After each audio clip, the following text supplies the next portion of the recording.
امن و راحت کی ضمانت ہے پیام مصطفیٰ، پیار کا صلح کا وہ پیمبر امن کا۔ السلام علیکم ورحمۃ اللہ وبرکاتہ۔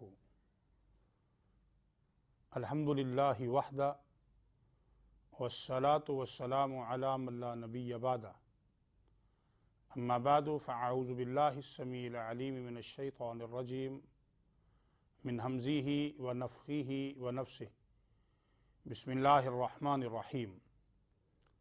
ان الدین عند اللہ الاسلام، اللہ کے ہاں قبولیت دین اسلام کی ہے۔ اسلام کے علاوہ جتنے بھی ادیان و مذاہب ہیں، اسلام کے نزول کے بعد اللہ کے ہاں قابل قبول نہیں ہیں۔ گزشتہ گفتگو میں امن کے حوالے سے ہم نے یہودیت کا جائزہ لیا تھا۔ آج ہم عیسائیت پر گفتگو کریں گے کہ عیسائیت اپنے پاس امن کا کیا فارمولہ رکھتی ہے۔ عیسائیت کی وہ کتاب جو اللہ تعالیٰ کی طرف سے نازل کردہ تھی وہ انجیل ہے، اور عیسائیت کے سب سے بڑے نبی وہ حضرت عیسیٰ علیہ السلام ہیں۔ انجیل جس شکل میں آج ہمارے پاس موجود ہے وہ اناجیل اربع کی شکل میں موجود ہے، جس میں انجیل متی، انجیل مرقس، انجیل لوقا اور انجیل یوحنا ہے۔ ان چار انجیلوں کے مجموعے کو اناجیل اربع یا عہد نامہ جدید کہا جاتا ہے۔ یہ چار انجیلیں باہم دیگر اتنی مختلف ہیں کہ ایک کا متن دوسرے کے ساتھ اور دوسرے کا تیسرے کے ساتھ اور تیسری کا چوتھی کے ساتھ نہیں ملتا ہے۔ عام معروف یہ ہے کہ یہ چاروں حضرت عیسیٰ علیہ السلام کے حواری تھے، اور انہوں نے حضرت عیسیٰ سے سن کر اپنی اپنی انجیل لکھی۔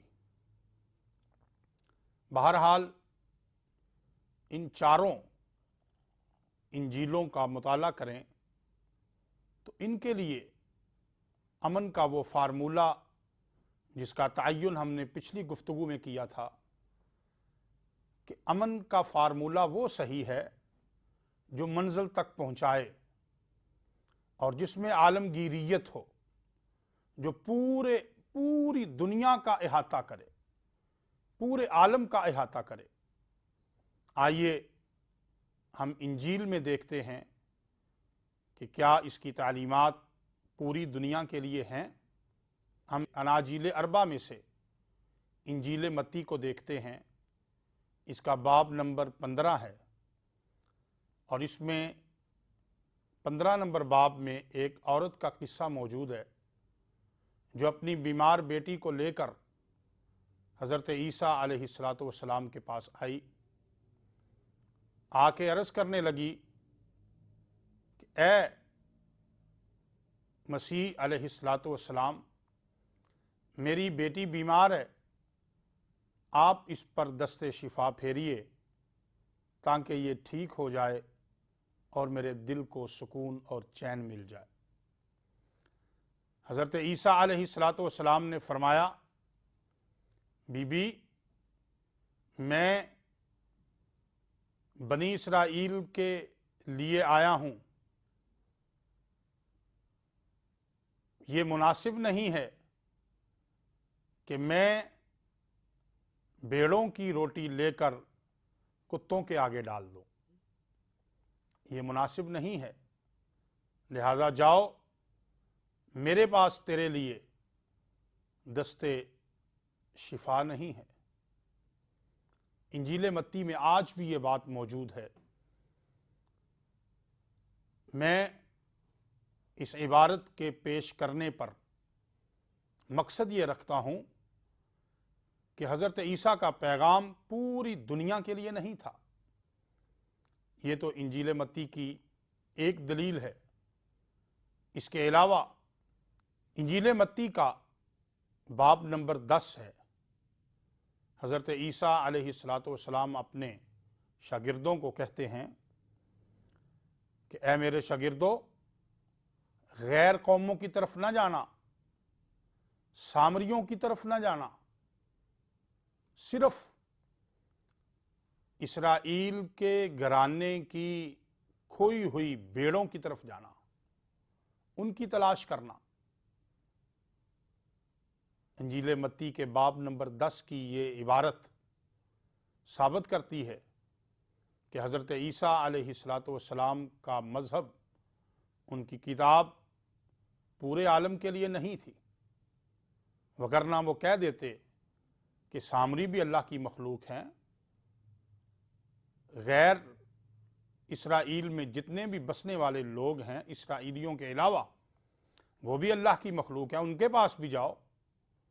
لیکن حضرت عیسیٰ علیہ السلام نے اپنے شاگردوں کو یہ ہدایت کر دی کہ تم سامریوں کے پاس نہ جانا، اسرائیلی گھرانے کی کھوئی ہوئی بھیڑوں کی تلاش میں رہنا۔ بتائیے، حضرت عیسیٰ علیہ السلام کی انجیل میں یہ عبارت صاف صاف بتا رہی ہے کہ ان کی شریعت پوری کائنات کے لیے نہیں تھی، پورے عالم کے لیے اس میں امن کا پیغام نہیں ہے۔ اسی طرح حضرت عیسیٰ علیہ السلام کا اپنا کہنا ہے کہ میرا مشن صرف بنی اسرائیل تک محدود ہے، بنی اسرائیل کے علاوہ کی دنیا وہ میرا مشن نہیں ہے۔ اب انجیل کی یہ عبارات یہ واضح کرتی ہیں کہ انجیل پورے عالم کے لیے نہیں ہے۔ پوری کائنات میں بسنے والے لوگ جو ظلم و ستم کی چکی میں پس رہے تھے، کیا ان کو تبلیغ کی، رہنمائی کی، ہدایت کی ضرورت نہیں تھی؟ حضرت عیسیٰ علیہ السلام تو فرما رہے ہیں صرف بنو اسرائیلیوں کے پاس جاؤ، اور پھر اس سے آگے بڑھیے۔ یہ تو انجیل کی نصوص تھی۔ اب ہم انجیل کی حفاظت کی طرف آتے ہیں کہ کیا انجیل محفوظ ہے؟ تو اناجیل اربع ہونا، ایک انجیل کا 4 انجیلیں بن جانا، یہ اس بات کی دلیل ہے کہ انجیل محفوظ نہیں رہی۔ اور یہ پھر صرف 4 تک نہیں رکے، ان 4 کے علاوہ بھی بہت سی ایسی انجیلیں ہیں جن کا وجود آج عالم میں موجود ہے، اور اس ہر ایک انجیل کے بارے میں کہا جاتا ہے کہ یہی حضرت عیسیٰ علیہ السلام پر نازل ہونے والا کلام الہی۔ آج دنیا کے نقشے پر بہت سے ممالک ایسے ہیں جن میں عیسائی برسر اقتدار ہیں، اور انہی ممالک میں یہ انجیلیں شائع ہوتی ہیں، پڑھی جاتی ہیں، ان کا ورد کیا جاتا ہے، ان کی تعلیمات کو دیکھا جاتا ہے۔ آئیے، میں زیادہ تفصیل میں تو نہیں جاتا، ان کے صرف نام آپ کے سامنے رکھتا ہوں۔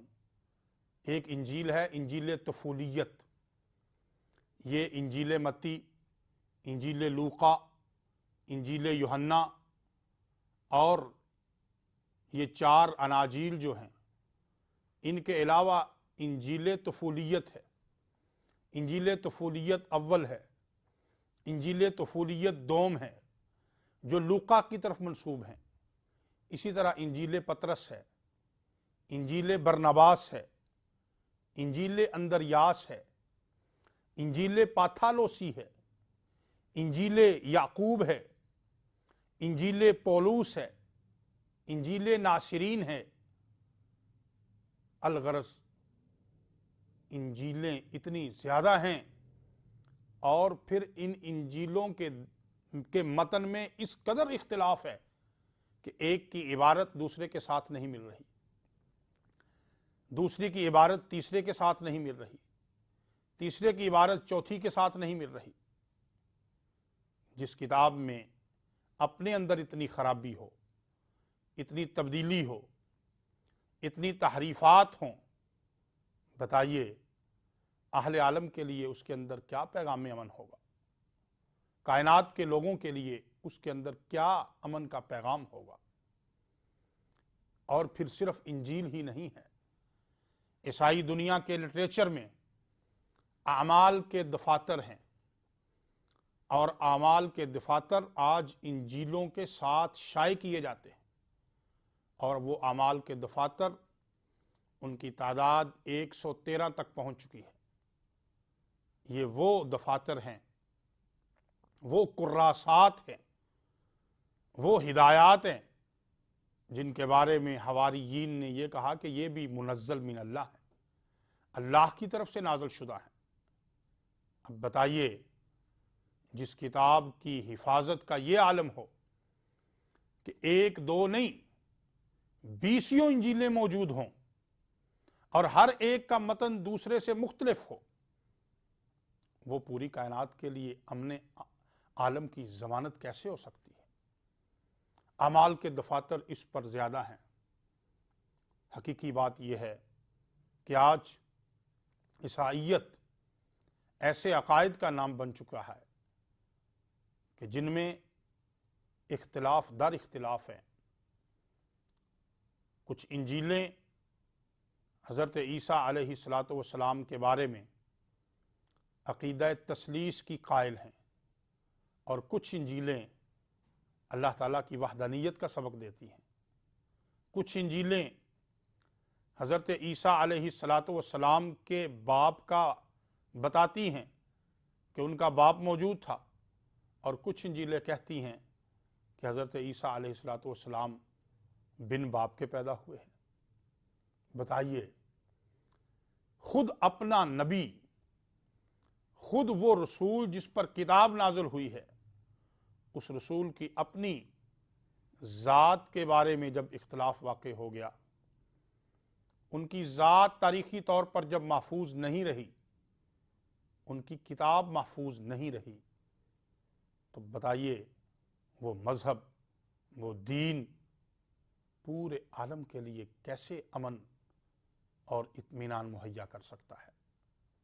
اس کے ساتھ ساتھ حقوق و فرائض کی طرف ہم آئیں تو انجیل میں حقوق و فرائض کا عالم یہ ہے، آج بھی اناجیل اربع کے متن میں یہ بات موجود ہے کہ اگر کوئی شخص تیرے بائیں گال پہ تھپڑ مارے تو اس کی طرف دایاں بھی کر دے۔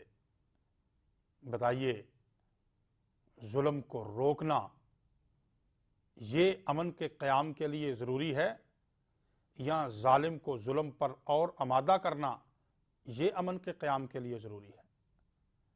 انجیل کی تعلیمات سے تو یہ نکل رہا ہے کہ اگر کوئی ظلم کرتا ہے، زیادتی کرتا ہے، تو اس کو زیادتی کرنے دو، جبکہ امن تو یہ ہے کہ ظالم کا ہاتھ روکا جائے، ظالم کو ظلم سے روکا جائے، تبھی امن و امان قائم ہوگا۔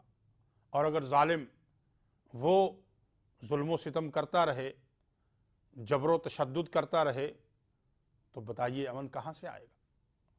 لہٰذا عیسائیت میں بھی امن کا کوئی فارمولہ موجود نہیں ہے۔ عیسائی دنیا میں ان کے لٹریچر میں حقوق و فرائض کو دیکھیں تو عورت کے حقوق نہ ہونے کے برابر ہیں۔ وہ عورت کو ایک معصیت سمجھتے ہیں، عورت کو ایک ایسی چیز سمجھتی ہے جس میں شیطان کی روح ہوتی ہے۔